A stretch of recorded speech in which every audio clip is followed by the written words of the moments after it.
So we're here to have the Victory Quarters ceremony. For those of you who don't know, these names are the names of the men, I believe it's only men, who served in World War I from the town of Newcastle. And there's a few there with stars. They're the ones who lost their lives in the war. All right, parade. Kids, we're going to have the opening invocation by Reverend Dr. Martha Jacobs of First Congregational Church. Good morning, everyone. Would you kindly join me in prayer? O Holy One, as we gather to remember those who have died in service of the United States of America, may we be mindful that the sacrifices that were made by these brave men and women continue to this day. May we be reminded that America is a great country where we should be willing to place personal needs aside in order to promote the greater good for all. Holy One, we give thanks for this community and for all who are here today to help us remember that democracy, while giving us freedoms, also requires that we step up and serve when the need arises. Let us always do so mindful of those who cannot always voice for themselves the rights and privileges that we hold so dear in our country, for which so many have died. And we pause to honor them today. Amen. Thank you, Reverend Jacobs. We will now have the presentation of the wreath by Girl Scouts. Great. Okay, Troop 2719. If you would just turn it this way a little bit, so it's facing the people. There we go. And thank you very much. These are brownies, right? Yes. Brownies. How do you like that? Wow. Oh, stay over there so you can take a picture. All right. Let me get everybody. Parade. Attention. We will now have taps by Justin Zhang and Patrick Fang of, I guess, the Greeley Band.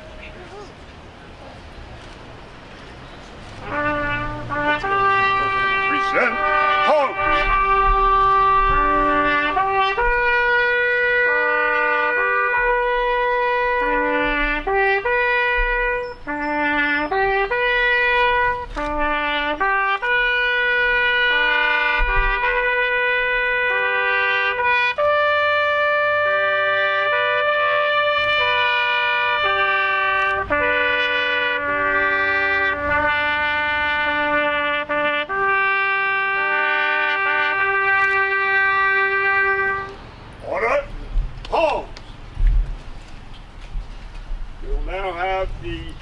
Closing prayer by Rabbi Maura Linzer of Temple Bethel. This weekend, the Jewish community concluded from reading from the book of Leviticus. At the conclusion, we say, Chazak, Chazak, V'ni Chazek, strength, strength, and may we be strengthened in the process. As each of us prepares to return to our homes following today's ceremonies, may we continue to draw strength from those who courageously gave their lives defending our freedom. And may we dedicate ourselves to healing our broken world so that their sacrifices are not in vain. Then will we truly be strengthened. May the God of our ancestors bless us and all people with God's most sacred gift, the gift of peace, the gift of wholeness. And together we say, Amen. Amen. Thank you, Rabbi. And I'd also like to thank the Boy Scouts for doing having the flags. Parade. Dismiss. Yes, sir. Go back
2022 Newcastle Memorial Day Ceremony.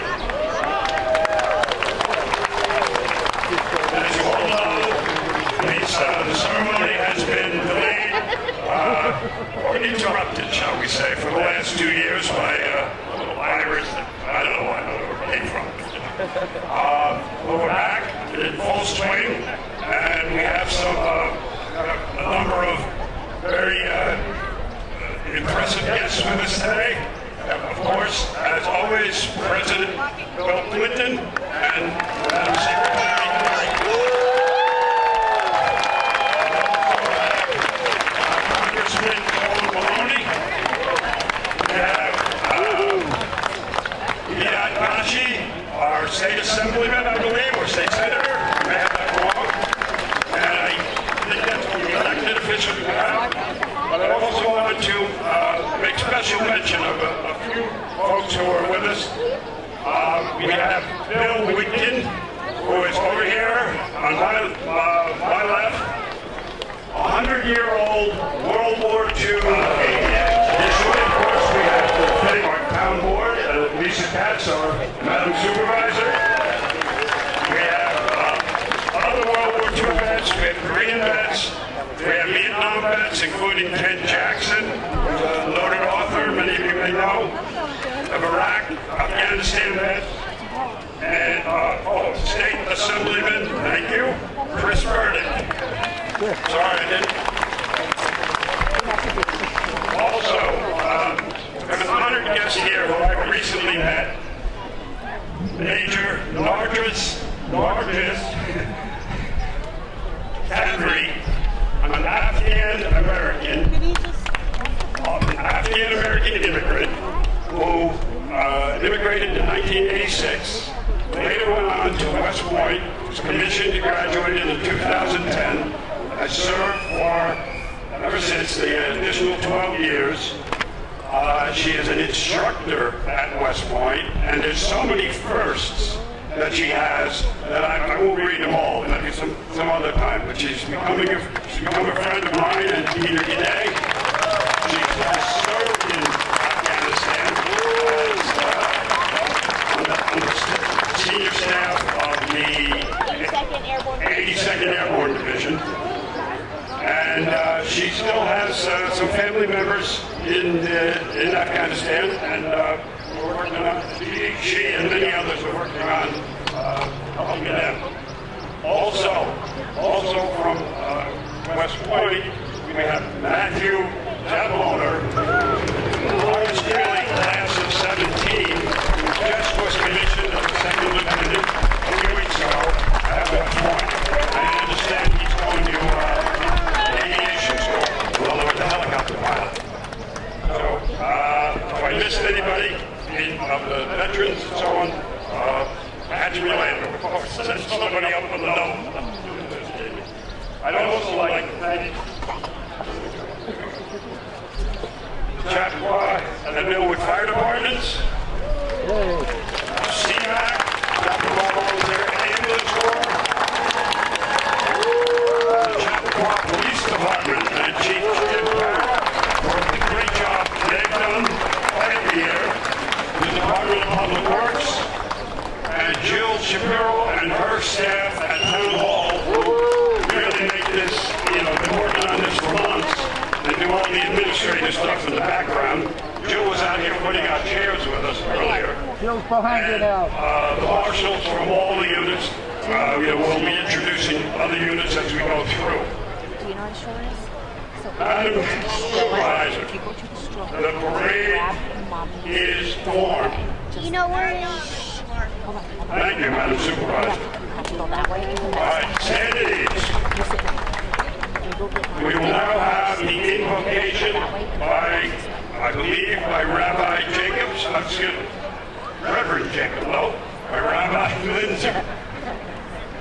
You guys are switching on me. You did it the other way.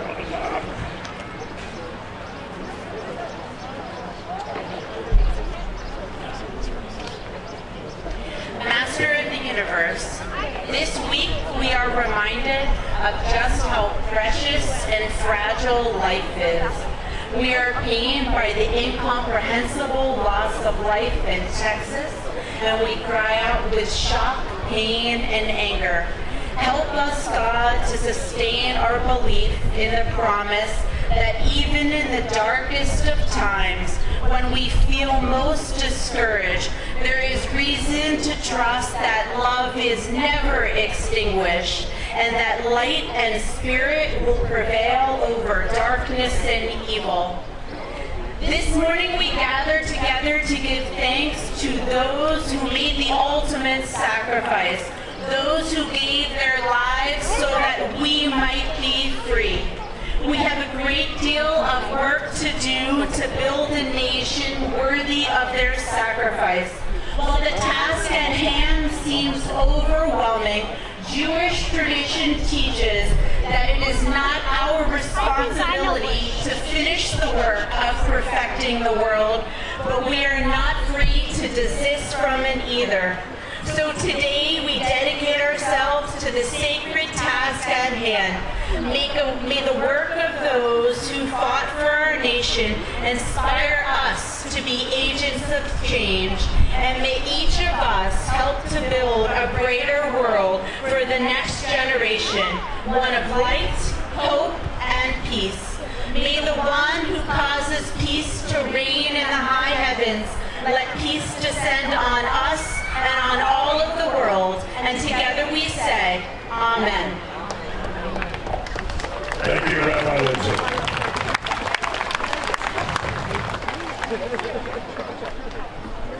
All right. We now have, I guess we didn't get any proclamations this year, so we have the America the Beautiful, done by the Greeley High School Band. Please stand if you can. And,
You think you're going to do too much and then tomorrow you're pissed.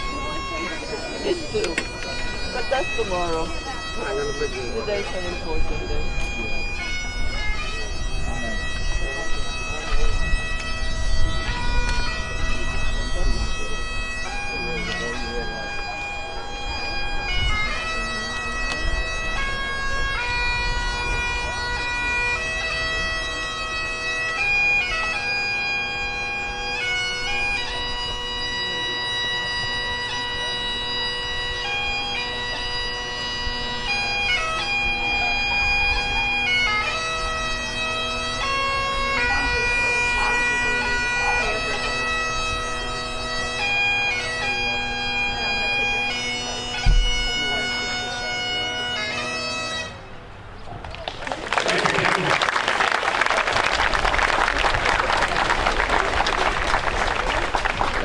See, I'm a little bit rusty at this. I haven't done this in a few years. So, and this, I would like to just give recognition to any last ask you to raise your hand or stand if you can.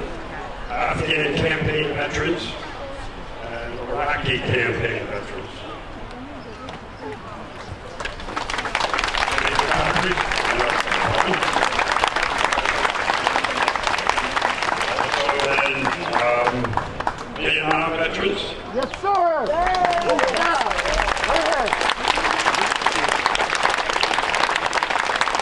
World War II. Excuse me. World War II.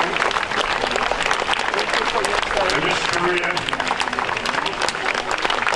And last, but absolutely no means least, Gold Star families. We have our own Deshays, my son, he has led in Afghanistan. We're honored to have you again. Senator and Mrs. Shea have come out with the Chappaqua and their son, Hugh, with his family for all these years, since 2006. All right. Now we will have the reading of the oral histories. The first reading will be by Verde from Girl Scouts 2399. Okay.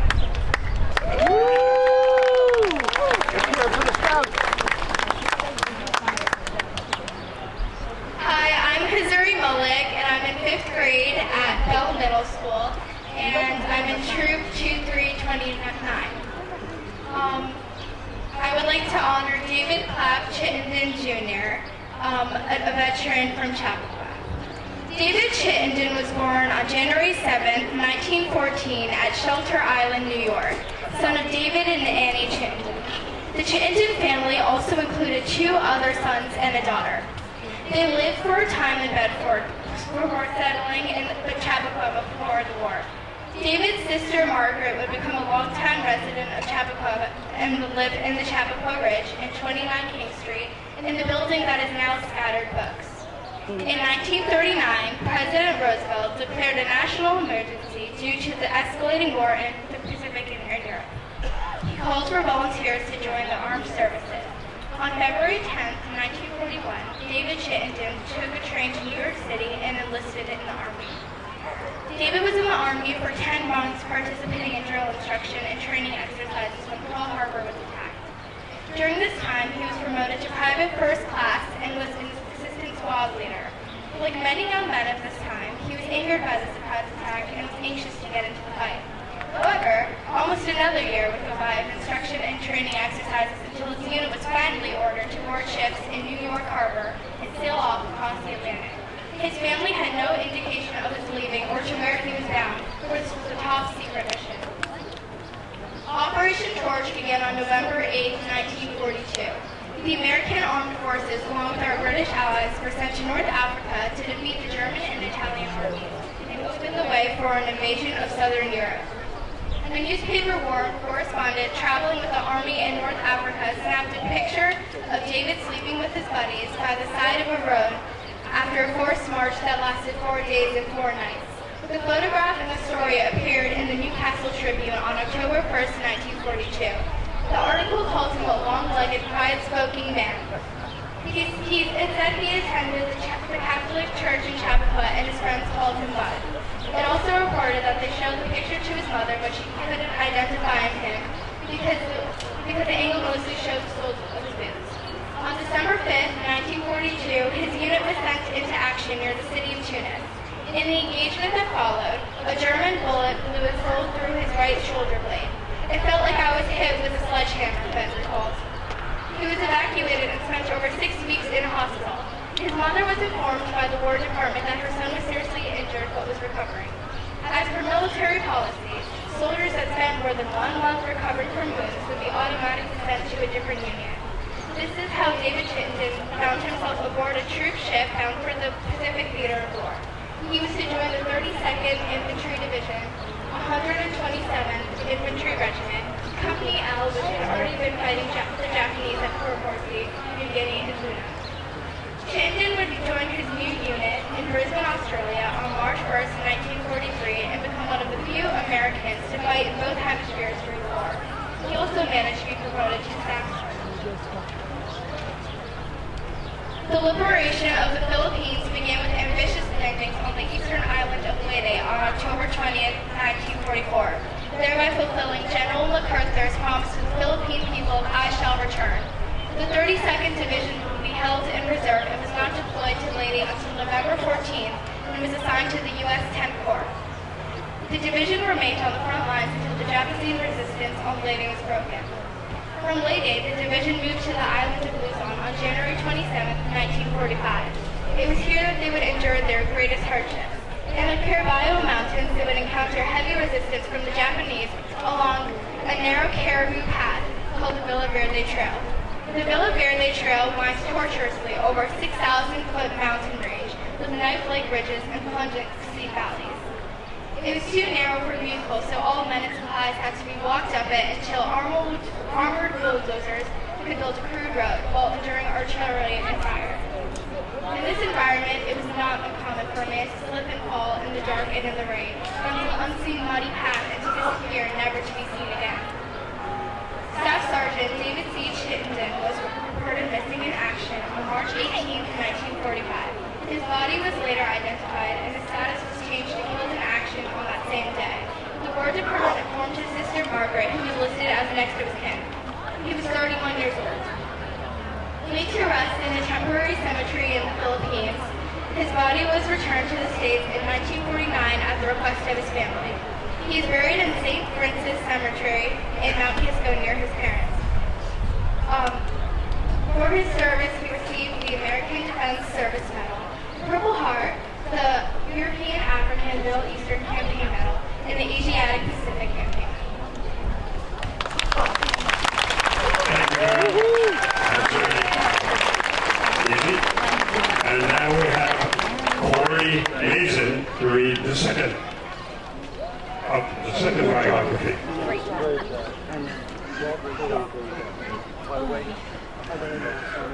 Hello, my name is Corey Mason, and I'm a fifth grader, and I'm from Junior Island. And I'm here today to honor Gerard T. Held. He was born in New York City on June 22nd, 1921, to Marcel and Margaret Held. When he was 8 years old, his family lived in Newcastle in a house they owned on Foyland Drive, and he attended Chappaqua School. His father was employed as a Newcastle police clerk and was a veteran in the 1916 punitive expedition to the Mexican border. He also served in World War I with the 71st Regiment, where he received a wound that partially disabled him. Gerard was the only son in his family. He had an older sister, Virginia, and younger sister, Lucille. After he graduated from high school in 1939, he took the vocation of a Catholic priest and enrolled in Maryville College in Oslo. However, when World War II began, he realized that he had to make a choice. Was to follow his chosen path for loyal service, or defend his homeland and go to war. Must have been a very difficult choice to make. He chose to serve and enlist in the Army Air Force on November 19, 1942. He was 21 years old. After basic training, he applied and was accepted into flight school. On January 29, 1943, the Newcastle Tribune reported that aviation cadet Garrett T. Held had left for Atlantic City and would begin his training. Eventually, he was transferred to Shaw Airfield in South Carolina. Shaw was a new airfield built as an advanced pilot training school for the Army Air Force. During World War II, they trained more than 8,600 pilots in advanced flying for single-engine planes. On November 24th, 1943, Gerard's family received word from the Army that their son was reported missing after taking off from Shaw Airfield on a routine training mission.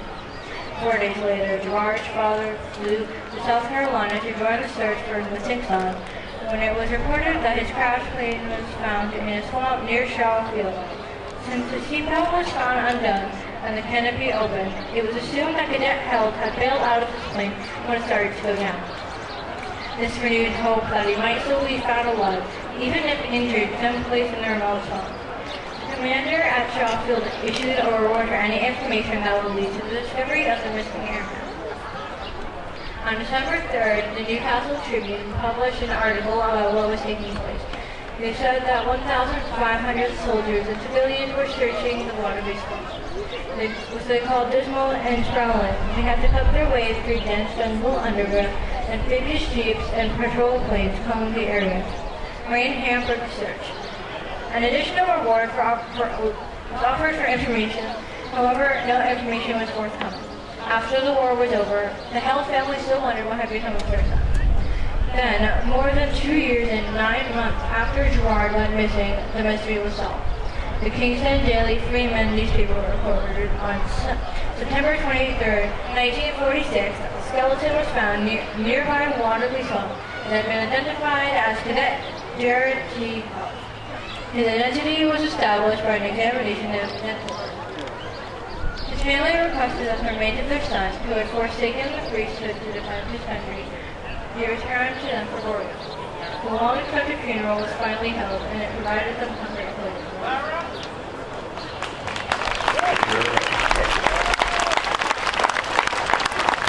Thank you to Troop 2399 and Missouri and Court. Appreciate it. I'd also like to thank David Egerton. David, raise your hand. Longtime Chapter resident, and he is the person who does all the research and puts these bios together. He also has the World War II Jeep and sometimes trailer, and is always here with us and helping in any way he can. And also, I missed before, assistant to Joe Shapiro, Tiffany White, in the town hall office, who has done a great deal of work to administratively keep all this together.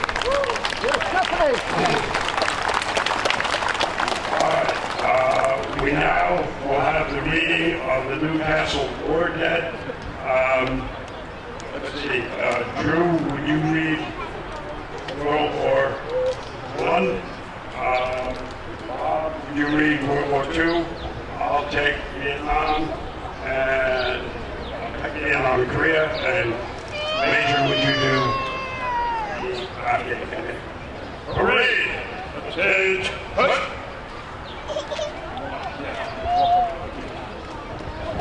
In recognition of those who died in service of World War I, Sante Lizona, Frederick Wallington.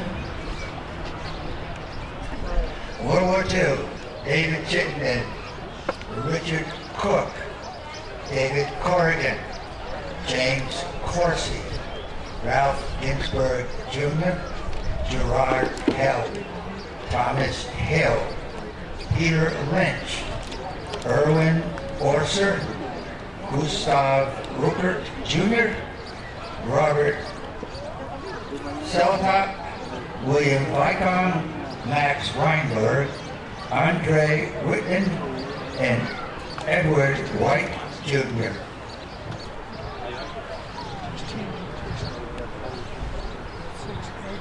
Korean War, Charles Bouget. Vietnam War, William Moss, Hugo Winterhalter Jr.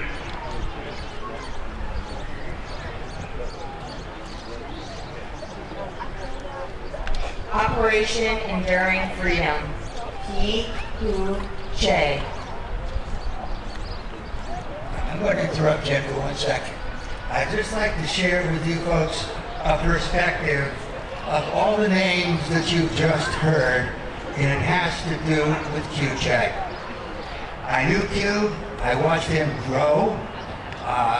Sam and I soon were friends, and I frequented the store that they ran here at Chappaqua. On a given day, I walked into the store, and Q was home, and I asked him if he was ready to go back to law school, because he was very close to his law degree. And he looked me square in the eye, and he said, "Mr. Coulomb, I have to go back." And I said, Q, you've already been deployed. Why? He was leaving to go back. 2 young children, babies. And he said, they're my men, sir, and I have to take care of them. That, ladies and gentlemen, is a hero. And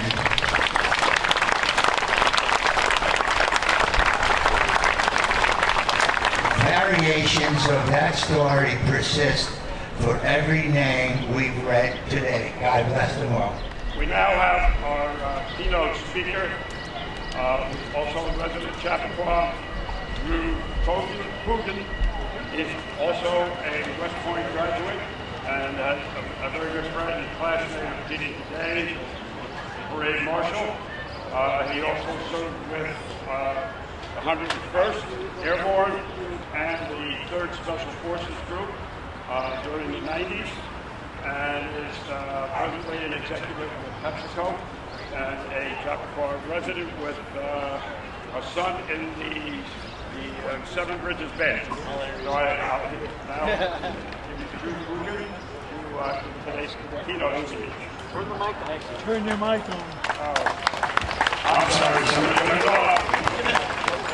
Drew Coogan, Chappaqua resident, West Point grad, friend of Peter today, 3rd Special Forces, 101st Airborne, and an executive at PepsiCo, and has a son in the 7th Bridges Band. Good afternoon. It's an honor to speak here today. Thank you again to our distinguished guests. And especially we want to recognize Will Wickett again. Will was a distinguished World War II veteran, flew numerous missions, bomber missions from Italy to Germany. And as Jim had mentioned earlier, just celebrated his 100th birthday. So big round of applause for Will again.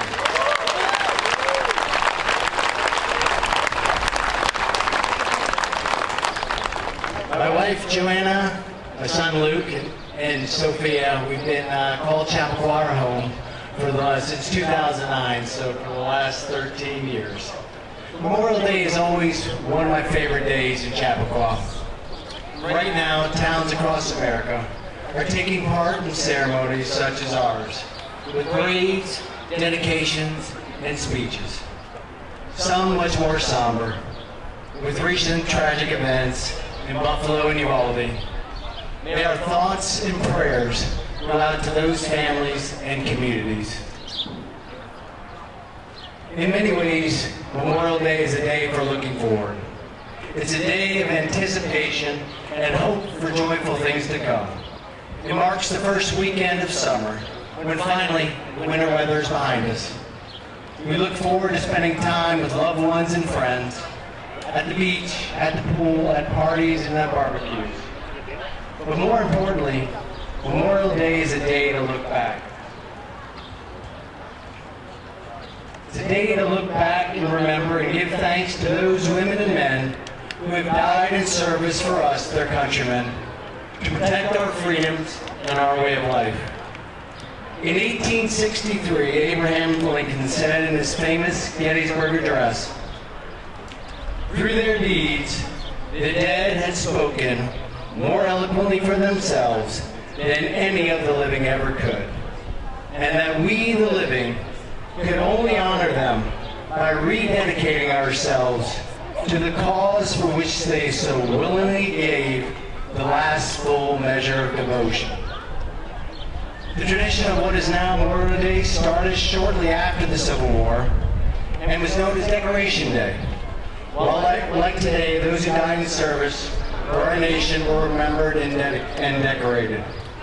An interesting fact, the town of Waterloo, New York, which is not far from here, is recognized for having the first Decoration Day back in 1866 and is considered the birthplace of Memorial Day. Since the inception of our nation, Americans have fought bravely in many major conflicts, including 2 world wars. In 1914, Woodrow Wilson said, and I'll paraphrase, "We admire physical courage, but we admire moral courage above all else. The moral courage comes in taking the decision to go into battle to fight for one's beliefs. The physical courage comes in staying in the fight. In Chappaqua, we're remembering and honoring those from our community who fought and died in service for our country in World War I, World War II, the Korean War, Vietnam, and Operation Enduring Freedom. Thank you again to all the veterans who remembered their names in honorable remembrance.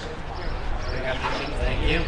I'd also like to take time to remember and honor the healthcare workers and emergency service workers who have fought and died on the front line in the battle against COVID. Unlike our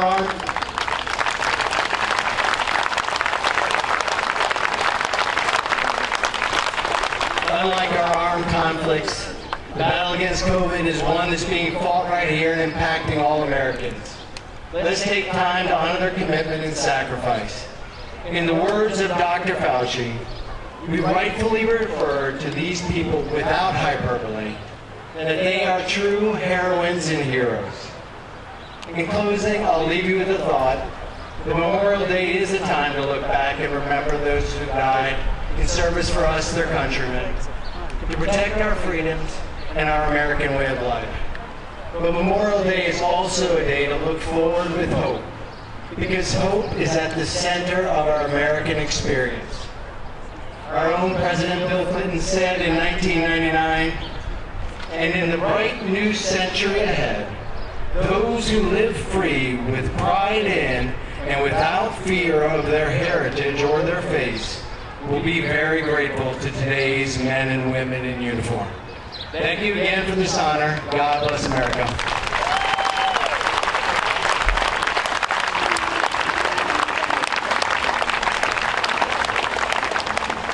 Thank you very much, Drew. Lovely. Now we have the presentation of the wreath. I have the two brownies who are going to, they're over there. Oh, okay. Parade. Attention. Brownies, please present the wreath.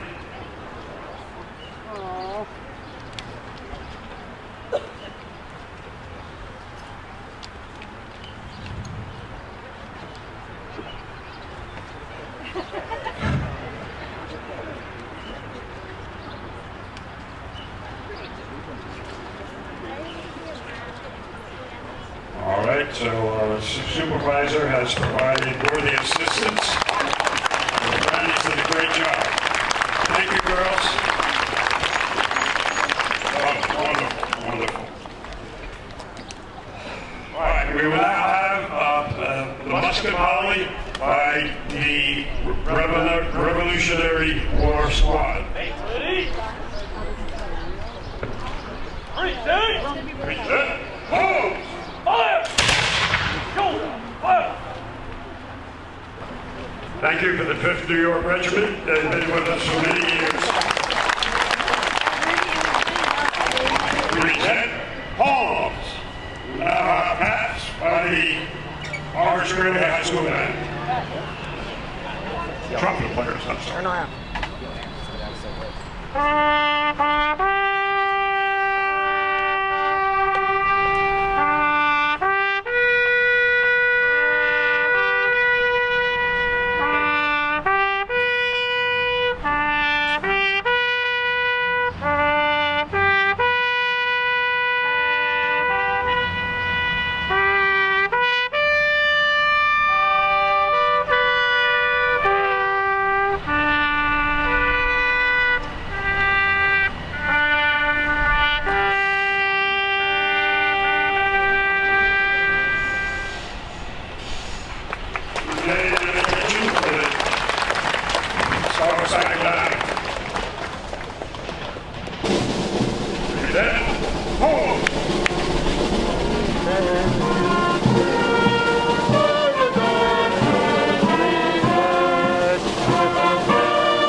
Mother Jacobs. She's right behind you. She's snuck up on me. How did this? I'm in trouble now. Would you all kindly join me in prayer? Oh God of many names, God of many names. As we conclude this moving ceremony where we stop to remember those who have given their lives in order for us to have the freedoms that we hold so dear, remind us that freedom requires that we protect our children and those who have the least power. Remind us that the color of our skin and the place of our birth and the name by which we call you should not divide us. It should unite us as human beings. Holy One, may we do whatever we can to protect the rights and privileges of others who fought and died for us. Let us remember that we owe it to our children to keep them safe and provide a safe place for them to learn and to grow. May the hearts that are heavy due to the killing of our children and those who have died of gun violence in Buffalo and so many other places that are too many to name be held and comforted. And may we find ways to stop killing each other and start loving each other. Love must win out over hate. Please join me in saying amen. Amen. Amen. Thank you. Reverend.